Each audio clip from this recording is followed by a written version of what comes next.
नमस्कार फ्रेंड्स, मी ॲडव्होकेट संजय गुरव. आज आपण भारतीय न्यायसंहिता BNS या कायद्यातील कलम 77 सेक्शन 77 कलम 77 ह्या कलमाच्या तरतुदी आज आपण सविस्तरपणे पाहणार आहोत, समजून घेणार आहोत, जाणून घेणार आहोत. तर भारतीय न्यायसंहिता BNS या कायद्यातील कलम 77 हे जुन्या भारतीय दंडसंहिता म्हणजेच IPS कायद्यामधील कलम 152शी थेट संबंधित आहे. 152 ह्या कलमाशी थेट संबंधित आहे. हे कलम सार्वजनिक शांततेविरुद्धचे गुन्हे म्हणजेच offences against the public tranquillity या अध्यायाचा एक अत्यंत गंभीर भाग आहे. जेव्हा एखादा लोकसेवक म्हणजेच पब्लिक सर्वंट जसे पोलीस अधिकारी किंवा दंडाधिकारी दंगल किंवा बेकायदेशीर जमाव पांगवण्याचे आणि शांतता प्रस्थापित करण्याचे आपले कायदेशीर कर्तव्य बजावत असतो, तेव्हा त्याच्यावर हल्ला करणे, त्याला अडथळा आणणे किंवा तसा प्रयत्न करणे या कृतीला हे कलम कडक शिक्षा ठोठावते. या कलमाचे सर्व पैलू आपण कायदेशीरपणे आज समजून घेऊया. कलमाचे नाव आहे दंगल इत्यादी पांगवत असताना लोकसेवकावर हल्ला करणे किंवा त्याला अडथळा आणणे. कलमाची व्याख्या कशी आहे? जो कोणी एखादा बेकायदेशीर जमाव अनलॉफुल असेंब्ली विसर्जित करण्यासाठी किंवा दंगल राईट्स किंवा मारामारी ॲफ्रे दडपून टाकण्यासाठी अशा लोकसेवकाच्या म्हणजेच पब्लिक सर्वंटच्या नात्याने आपले कर्तव्य बजावत असलेल्या कोणत्याही लोकसेवकावर हल्ला म्हणजे ॲझॉल्ट करील किंवा हल्ला करण्याची धमकी देईल किंवा त्याच्या कामात ऑब्स्ट्रक्ट आणेल किंवा अडथळा आणण्याचा प्रयत्न करील अशा लोकसेवकाला धमकवण्यासाठी किंवा चकित करण्यासाठी बळाचा किंवा हिंसेचा वापर करेल किंवा वापरण्याची धमकी देईल वा प्रयत्न करील, इतर त्याला कोणत्याही एका वर्णनाच्या कारावासाची शिक्षा ज्याची मुदत 3 वर्षापर्यंत असू शकते किंवा दंड किंवा शिक्षा आणि आर्थिक दंड अशा दोन्ही शिक्षा दिल्या जातील. याची पार्श्वभूमी काय आहे? या कलमाची रचना ब्रिटिशकालीन भारतीय दंडसंहिता म्हणजेच IPC 1860च्या कलम 152मध्ये करण्यात आली होती. ब्रिटिश राजवटीत जेव्हा स्वातंत्र्य चळवळीच्या काळात आंदोलने किंवा दंगली होत, तेव्हा कायदा आणि सुव्यवस्था राखणाऱ्या पोलिसांवर किंवा दंडाधिकाऱ्यांवर म्हणजेच मॅजिस्ट्रेटवर यांच्यावर मोठ्या प्रमाणात हल्ले होत असत. राज्यव्यवस्थेचे रक्षण करण्यासाठी आणि सरकारी अधिकाऱ्यांना कायदेशीर कवच देण्यासाठी हा कायदा आणला गेला होता. भारतीय न्यायसंहितेमध्ये BNS कायदा सुव्यवस्थेचे महत्त्व ओळखून हे तत्त्व कलम 77 म्हणजे 77मध्ये म्हणून अत्यंत कठोर स्वरूपामध्ये कायम ठेवले आहे. या कलमाचे उद्दिष्ट काय आहेत? लोकसेवकांना संरक्षण देणे, ऑन ड्युटी सरकारी कर्मचाऱ्यांचे विशेषतः पोलीस आणि सुरक्षा दले यांचे हिंसक जमावापासून रक्षण करणे, राज्याची अधिसत्ता ऑथॉरिटी ऑफ स्टेट अधिसत्ता राखणे, राज्याची कायद्याची अंमलबजावणी करणाऱ्या यंत्रणेला धाक दाखवण्याचे प्रयत्न म्हणून हाणून पाडणे, परिस्थिती नियंत्रणात आणणे, दंगल किंवा मारामारीच्या वेळी पोलिसांना विना अडथळा काम करता यावे यासाठी गुन्हेगारांवर कायद्याचा वचक निर्माण करणे. आता आवश्यक घटक कोणते आहेत? इन्ग्रेडियंट्स ऑफ 77चे या कलमाचे आवश्यक घटक कोणते आहेत? तर कलम 77 अंतर्गत गुन्हा सिद्ध करण्यासाठी अभियोग पक्षाला म्हणजे प्रोसिक्युशनला खालील 5 घटक सिद्ध करावे लागतात. पहिला घटक आहे बाधित व्यक्ती लोकसेवक असणे. ज्या व्यक्तीवर हल्ला किंवा अडथळा झाला ती BNS म्हणजे भारतीय न्यायसंहिता कायद्याच्या तरतुदीनुसार लोकसेवक पब्लिक सर्वंट असणे आवश्यक आहे. दुसरा घटक आहे कर्तव्यांवर उपस्थित असणे. तो लोकसेवक खालीलपैकी एका कामात सक्रिय असावा: बेकायदेशीर जमाव पांगवणे, दंगल दडपणे किंवा रस्त्यावरील मारामारी शांत करणे या कर्तव्यावर तो उपस्थित असणे गरजेचे आहे. तिसरा आहे गुन्हेगारी कृत्य. आरोपीने त्या लोकसेवकावर प्रत्यक्ष हल्ला म्हणजे ॲझॉल्ट केलेला असावा किंवा अडथळा आणला असावा किंवा तसा प्रयत्न म्हणजे थ्रेट केला असावा. बळाचा गैरवापर लोकसेवकाला घाबरवण्यासाठी, इंटिमिडिएट करण्यासाठी किंवा दबावात आणण्यासाठी हिंसाचाराचा वापर केलेला असावा. मेनस्त्रीय असावा.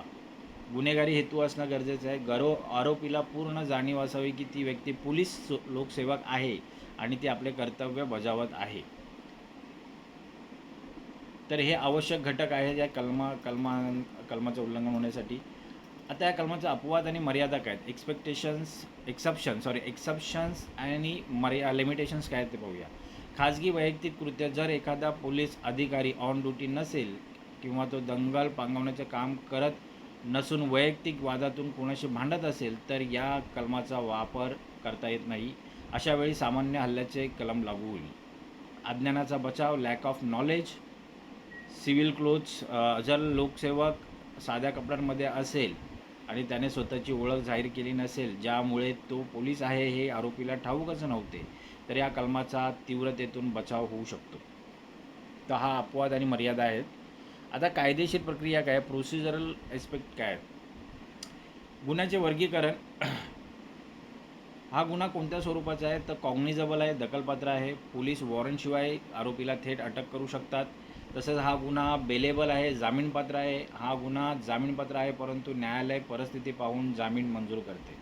तसेच हा गुन्हा नॉन कंपाऊंडेबल म्हणजे आपापसात न मिटवण्याजोगा, न तडजोड करण्याजोगा आहे. यात तडजोड करता येत नाही. सरकारी कामात अडथळा आणि हल्ला असल्याने हा गुन्हा तडजोड करून मागे घेता येत नाही.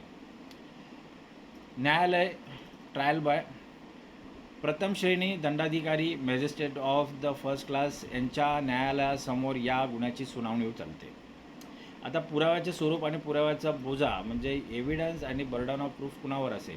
पुराव्याचा बोजा, संपूर्ण बोजा अभियोग पक्षावर म्हणजे प्रोसिक्युशनवर असतो. महत्त्वाचे पुरावे काय आहेत, लोकसेवकाची साक्ष, पीडित पोलीस अधिकारी किंवा सरकारी कर्मचाऱ्याची प्रत्यक्ष साक्ष घ्यावी लागते.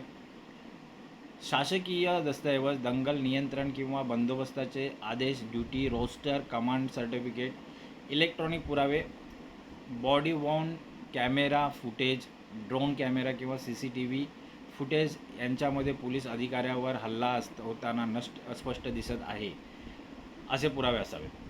आता संबंधित कलमे कोणती आहेत, ह्या कलमा संबंधित असलेले सांविधानिक कलमे आणि इतर कायदे कोणते आहेत तर भारतीय संविधानातील अनुच्छेद 19(1)(b) आणि 19(3) एकत्र जमण्याच्या हक्कावर सार्वजनिक सुव्यवस्थेसाठी मर्यादा आहेत. पोलिसांवर हल्ला करणे म्हणजे संविधानाने दिलेल्या मर्यादांचे उल्लंघन होय. BNS कायद्यामधील इतर कलमे, कलम 221 लोकसेवकाला त्यांच्या कर्तव्यापासून परावृत्त करण्यासाठी दुखापत करणे, जुने IPCचे 332 आणि 333 होते, आता 221 आहे. कलम 189 आणि 73 बेकायदेशीर जमाव आणि दंगलीशी संबंधित पायाभूत कलमे. तर ही काही इतर कलमे BNS मधील इतर कलमे या कलमाशी संबंधित आहेत. आता महत्त्वाचे सर्वोच्च न्यायालय व उच्च न्यायालयाचे निर्णय, लँडमार्क जजमेंट्स कोणते आहेत तर पहिली केस आहे स्टेट ऑफ कर्नाटक विरुद्ध अंजनप्पा. या न्यायालयीन प्रकरणाचे फॅक्ट्स आणि रेशिओ काय होते तर हिंसक जमावाने पोलीस गाडीवर हल्ला केला आणि दंगल शांत करायला गेलेल्या पोलीस निरीक्षकाला जखमी केले. न्यायालयाने स्पष्ट केले की कायदा आणि सुव्यवस्था राखणाऱ्या सुरक्षा दलांवर होणारे हल्ले म्हणजे थेट राज्याच्या सार्वभौमत्वाला आव्हान आहे. अशा प्रकरणांमध्ये आरोपींना कठोर शिक्षा होणे आवश्यक आहे. आता लॅटिन सूत्र कोणते आहेत, लॅटिन मॅक्झिम ह्या कलमासंबंधित सॉलिस पॉप्युली सुप्रीमा लेक्स. याचा अर्थ आहे, या मॅक्झिमचा अर्थ आहे लोकांची सुरक्षा हा सर्वोच्च कायदा आहे आणि तो राखणाऱ्या लोकसेवकाचे रक्षण करणे राज्याचे कर्तव्य आहे. दुसरी मॅक्झिम आहे क्वी ज्युडिशियस एलिक्वेट फेसिस नॉन वेडेट्युअर डोलो मॅलो फेसेरे. या मॅक्झिमचा असा अर्थ आहे की जो कोणी न्यायाधीशांच्या किंवा कायद्याच्या आदेशाने कृत्य करतो तो गुन्हेगारी हेतूने करत नाही. त्यामुळे पोलिसांच्या कायदेशीर बळप्रयोगाला आव्हान देऊन त्यांच्यावर हल्ला करता येत नाही. ते ही काही लॅटिन सूत्रे आहेत, लॅटिन मॅक्झिम ह्या कलमासंबंधित आहेत.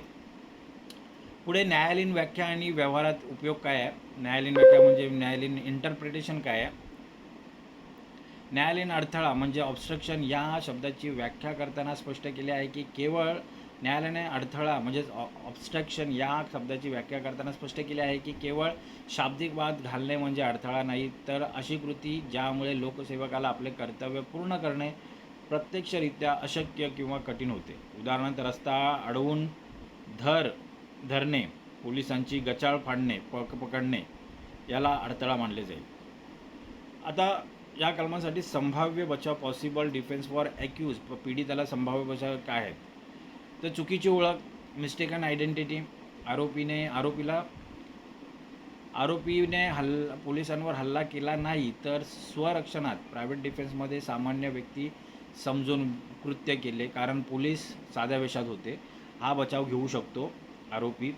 तसेच खोटा गुन्हा फॉल्स इम्प्लिकेशन्स, राजकीय वैमनस्यातून किंवा पोलिसांनी स्वतःची चूक लपवण्यासाठी आंदोलन कव्हर करणाऱ्या निष्पाप व्यक्तीवर हा गुन्हा नोंदवला आहे, असा बचाव आरोपी करू शकतो. आता शिक्षा आणि कायदेशीर उपाय आहेत, त्यात पनिशमेंट अँड रेमेडीज. शिक्षा किती आहे ह्या कलमाअंतर्गत गुन्हा सिद्ध झाला तर 3 वर्षापर्यंत कारावास, साधा किंवा कडक कारावास होऊ शकतो. तसेच दंड आहे, आर्थिक दंड द्यावा लागेल किंवा शिक्षा आणि आर्थिक दंड दोन्हीही शिक्षा एकत्र होऊ शकतात. उपाय काय? अटक झाल्यास जामिनीसाठी अर्ज करणे, FIR बेकायदेशीर वाटल्यास उच्च न्यायालयात म्हणजे हायकोर्टात कलम 482 अंतर्गत BNSSच्या अंतर्गत क्वॅशिंगसाठी अर्ज करावा, म्हणजे FIR रद्द करण्याचा अर्ज करावा. आता पूर्वीच्या कायद्याची तुलना कशी आहे? Comparison with IPC 152. घटक काय आहेत? मुख्य गुन्हेगारी कृत्य. जुनी IPC कलम 152 होती, दंगल पांगवताना लोकसेवेवर हल्ला, अडथळा अशी व्याख्या होती.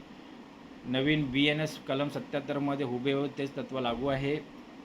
कलम क्रमांक काय होता? जुन्यामध्ये 152 होता IPCमध्ये आणि BNSमध्ये 77 आहे. शिक्षा काय? 3 वर्षापर्यंत कारावास आणि दंड. आणि नवीन BNS अंतर्गत 77 अंतर्गत 3 वर्षापर्यंत कारावास किंवा दंड किंवा बदल केलेला नाही आहे शिक्षेत. आता ह्या कलमाची समीक्षा आणि टीका समजून घेऊया. या कलमाचा मूळ हेतू पोलिसांचे रक्षण करणे हा असला तरी व्यवहारात अनेकदा असे दिसून येते की जेव्हा पोलीस आणि नागरिक यांच्यात आंदोलनादरम्यान संघर्ष होतो तेव्हा पोलीस स्वतःच्या बाजूने बचावात्मक पवित्रा म्हणून आंदोलकांवर सर्रास कलम 77,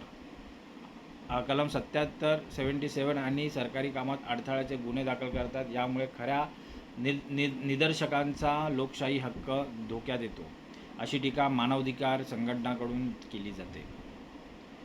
आता वारंवार विचारले जाणारे प्रश्न कोणते आहेत? तर पोलीस अधिकारी ड्युटीवर नसताना त्यांच्यावर हल्ला केल्यास कलम 77 लागू होते का?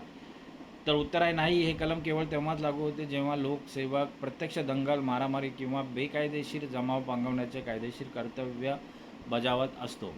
प्रश्न 2, हा गुन्हा तडजोडीने कंपाऊंडेबल आहे का? मिटवता येतो का? नाही. तर हा गुन्हा कंपाऊंडेबल नाही आहे, नॉन कंपाऊंडेबल आहे. हा गुन्हा नॉन कंपाऊंडेबल आहे. न्यायालयीन प्रक्रिये पूर्ण झाल्याशिवाय हा मिटवता येत नाही.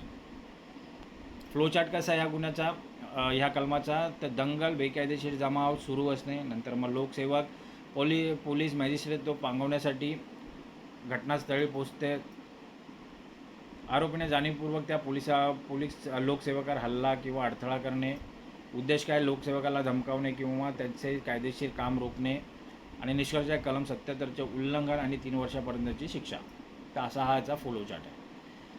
परीक्षेच्या दृष्टीने महत्त्वाचे मुद्दे कोणते आहेत?